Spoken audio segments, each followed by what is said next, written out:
99% of Windows users never change these settings. Let me show you how. Press Windows key plus I to open settings.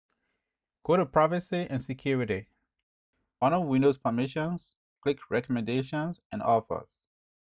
Then, you want to turn these features off. This will make your PC stop tracking you and prevent your data from being harvested for targeted ad profiling. Go back to Privacy and Security.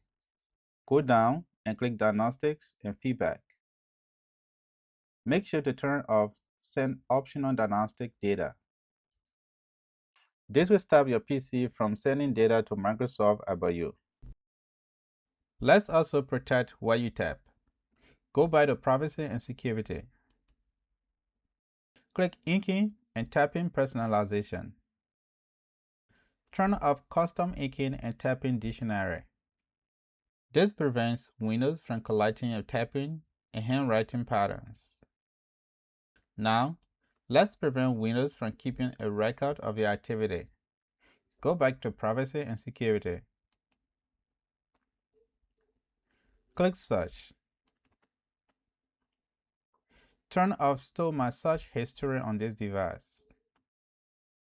This stops Windows from saving a history of your apps and activities. Another big one is location tracking. Again, go back to Privacy and Security. Go down and click Location. Turn off location services or disable it for apps you don't use. This stops unnecessary location tracking and helps protect your privacy. Finally, let's check which apps can access your microphone. Click Microphone. Turn off microphone access entirely or disable it for apps you don't use. This prevents apps from listening to your microphone when they don't need access. That's it. You have significantly improved your Windows privacy with just a few simple changes. Be sure to save this video, give it a thumbs up, and follow me to see more tutorials like this one.